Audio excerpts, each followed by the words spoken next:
Boa noite. Novamente, muito obrigado por estar aqui com vocês. Nossa espécie de segunda casa. Se São Paulo, o MBL foi fundado lá, é o local onde nós nascemos. Eu volto a falar, o Pedro aqui sabe melhor do que eu. Nós fundamos juntos um escritório mofado, num centro de São Paulo absolutamente destruído, em que ninguém esperava absolutamente nada da gente, talvez nem a gente esperasse. Um ar-condicionado sofrido que mal funcionava e um monte de sonho maluco na cabeça. Me lembro das primeiras noites que a gente passava lá tocando a campanha do Paulo Batista do Raio Privatizador. Me lembro quando a gente começa a tocar as manifestações do impeachment. Me lembro quando o Kim Kataguiri aparece pela primeira vez, chamado pelo Pedro, com uma mochila nas costas. A gente marcou uma reunião e apareceu com uma mala nas costas. E eu falei, por que você tem uma mala? Tô me mudando pra ficar com vocês. Eu adotei um japonês agora. E naquele mesmo dia, ele foi dormir com a gente. Eu tive que levar ele pra casa dos meus pais, porque eu mesmo tinha perdido tudo. Tive que voltar a morar com os meus pais ali em Vinhedo. E aí a gente foi numa Saveiro, que não era cabine dupla nem estendida. Eu, meu irmão e o Kim. O Kim no meio, no freio de mão.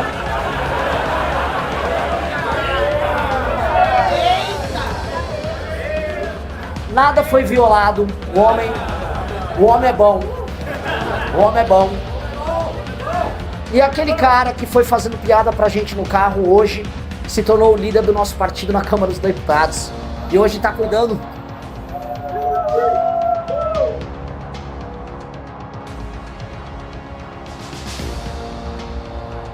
E aquele escritorinho mofado que tinha estratégias do impeachment sendo traçados ali, outros planos grandes. A gente desenhou a primeira ideia do partido em 2015. Chegamos a conversar e negociar, veja só, a maior das ironias, com o Bivar e com o Rueda. E veja só, o Bivar, dono do então PSL, disse, não vamos fechar com vocês.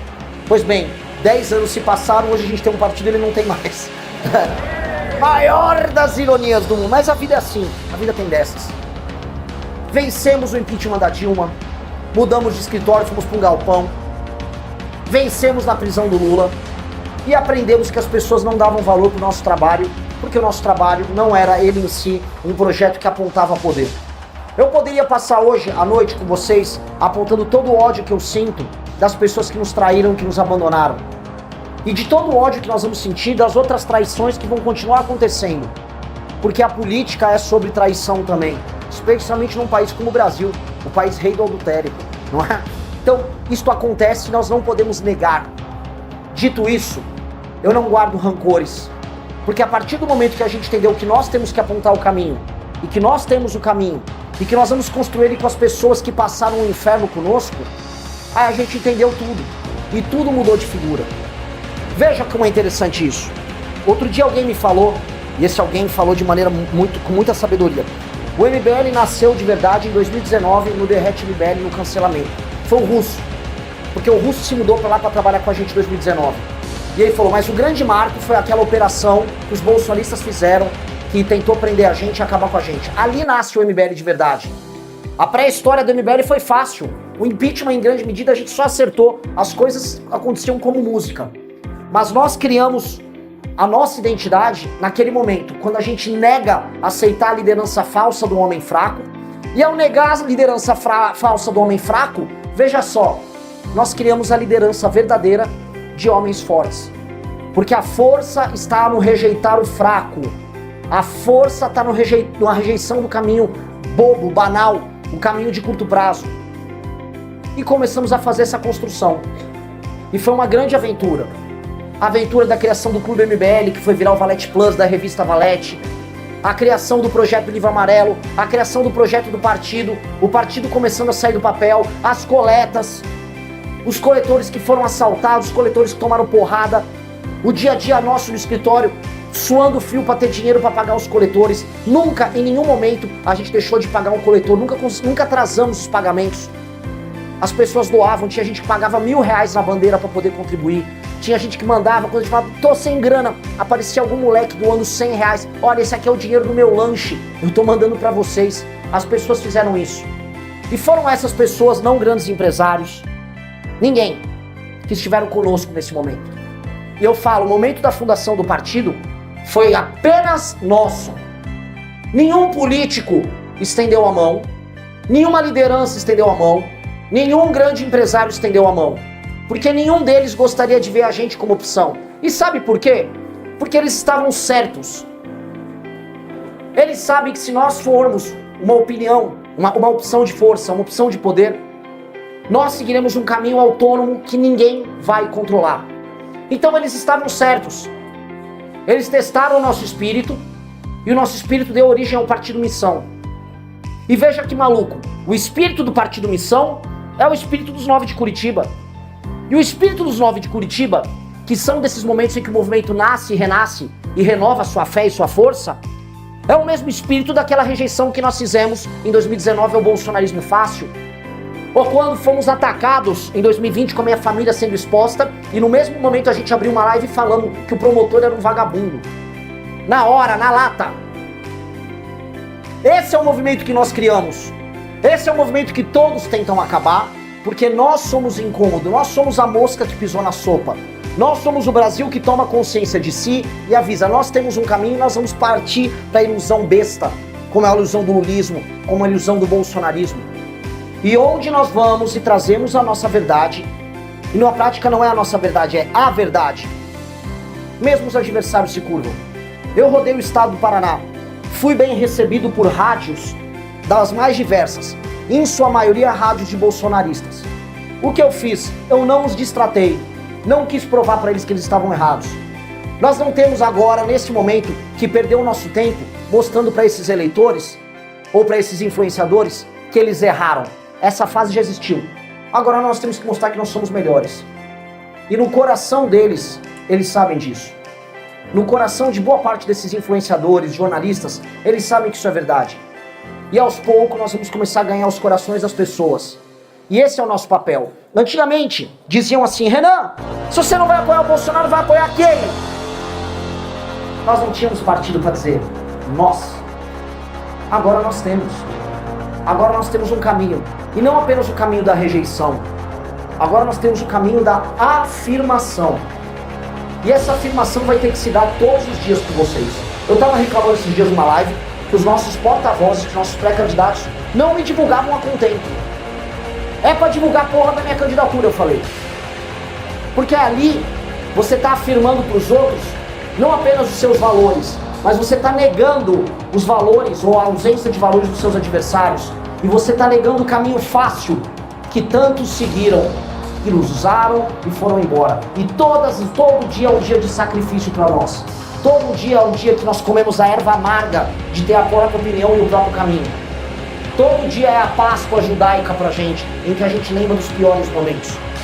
Todo dia nós temos a nossa penitência, a nossa lembrança de que nós vamos construir o nosso caminho e de que nós vamos ser esfaqueados e traídos e que nós veremos pessoas falsas tendo milhões de likes, milhões de views, tendo reconhecimento falso e vão das pessoas que acreditam na mentira. E todo dia a tentação vai aparecer na nossa frente e nós vamos negar essa tentação. Porque isso nos firma como grupo, isso nos firma como líderes. E como líderes de valor, nós nos afirmamos como as pessoas que vão conduzir o nosso país. Esse é o nosso destino. Um país sério é conduzido pelos melhores, e os melhores criam um verdadeiro pacto. Nós somos apenas governados pelos piores. Os piores fazem negócio com o Borcaro. Os piores estão no escândalo do Mensalão, do Petrolão, do escândalo do INSS. Os piores estão andando por aí de jatinho. Vamos lá. O Amazonas, porque assim, eu não vou colocar no mesmo balaio nos Estados do Norte. O Pará tem uma economia com alguma complexidade envolvendo água. Belém é uma zona metropolitana própria. Rondônia hoje é um estado que está crescendo muito bem por conta da agricultura. Roraima está cheio de problemas fronteiriços. Amapá hoje é um parque da corrupção. Não tem muito a ver. É um parque da corrupção. Mas é um parque da corrupção, infelizmente. O Amapá precisa voltar a ser um território. A representação política do Amapá é uma... Bom, não, o presidente do Senado brasileiro é do Amapá. Não, nós não podemos ser governados por um cara como ele. E ele está lá defendendo o Banco Master. O Amapá não tem população para ter 3 senadores e 8 deputados federais. O Amapá não está se sustentando. E o Acre, numa situação não tão ruim quanto o Amapá, mas similar. Pois bem, vamos focar. Esse é o problema do Amazonas, basicamente. E nós temos que resolver o problema do Amazonas. Ele custa mais de 50 bilhões de reais por ano só a manutenção dessas renúncias fiscais. E não faz nenhum sentido para manter uma população na zona metropolitana de Manaus de 2 milhões e meio de habitantes, você gastar mais do que o orçamento de grandes cidades brasileiras. Isso não fecha a conta. Fora o lobby dessas empresas. Vocês sabiam que vários produtos que foram taxados agora pela Haddad, eletrônicos, foram alvo do lobby dos deputados do Amazonas que não querem afetar a Zona Franca? Pois bem, eu estou falando assim que aquelas pessoas que foram levadas por um projeto de décadas para ir morar lá, serem abandonadas. O livro amarelo a gente propõe uma substituição de modelo. Não assim, ó, acabou. Vamos substituir. Vamos montar um polo farmacêutico naquela região e vamos fazer essa transição. Terá que fazer uma transição, porque ele está custando muito para os outros. Não vale a pena a gente jogar todo aquele peso para os outros. É injusto. É injusto que uma pessoa que é integradora de Curitiba pagar um celular mais caro, ou pagar por uma televisão mais cara, ou um produto de linha branca, ou a moto dele. Simplesmente porque tem um lobby lá. Quem está pagando é o monopólio. E esse lobby é controlado por empresários dos mais diversos, com inúmeras distorções tributárias, malandragem, me gostou de uma malandragem da Coca-Cola, nem sei se foi não. A Coca-Cola montou uma fábrica de xarope lá, só para emitir nota. Pô, isso é errado. A gente tem que ser justo com isso, essa distorção tem que acabar.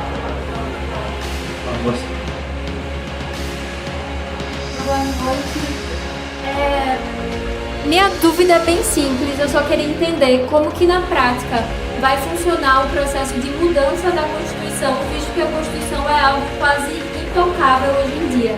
Como que começa esse processo e até onde ele termina? Olha só, na verdade a Constituição não é intocada. O problema da nossa Constituição é que, como tudo está na Constituição, ela é toda emendada. Na verdade, todo governo, todo ano tem que fazer uma PEC. Ela é toda emendada. Ela já é remendada por conta desse problema. Você tem uma Constituição cláusulas pétreas. Aí você precisaria, vamos dizer, abrir um referendo, aí é outra coisa. Agora, tirando que é cláusula pétrea, o que a gente desconstitucionalizar já melhorou muito. Relações de trabalho, o que a gente puder desconstitucionalizar, temas federativos, o que a gente puder desconstitucionalizar, temas tributários, tem categoria que querem colocar, salário de categoria que querem colocar na Constituição. Tira tudo. Isso não é matéria constitucional. Então o esvaziamento de boa parte da matéria constitucional tem que ser feito e faz por PEC. E dá para fazer no PEC, que é basicamente o que todo mundo está fazendo há anos. Então nós vamos precisar fazer isso. Porque hoje a Constituição brasileira, ela precisa ser entendida, é um entrave no desenvolvimento. A gente vai agora para a ultiminha pergunta.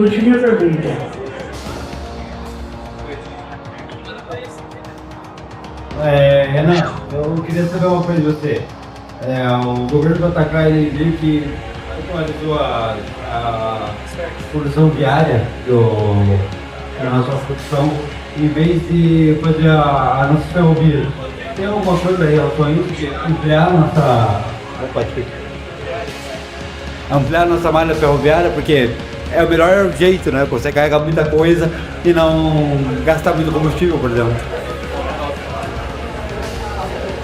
Olha só, um país sério, ele tem uma área rodoviária, infraestrutura aérea, hidrovia, o Brasil tem 500 por hidrovia, e também ferroviária. O Brasil, ele tem pouco de tudo, não só ferroviária, porque o Brasil não tem dinheiro para investir em infraestrutura, e porque a nossa legislação, começando pela legislação ambiental, ela é horrível, é ultra burocratizada. Você também tem um problema de corrupção, de maneira clara. Uma empresa pega uma obra, aí ela não cumpre no prazo, aí precisa aditar aquele contrato, ela vai custando mais, quando viu ela triplicou, quadruplicou o preço. Lembra dos estádios da Copa? Foi aquilo. Isso também impacta a questão ferroviária no Brasil.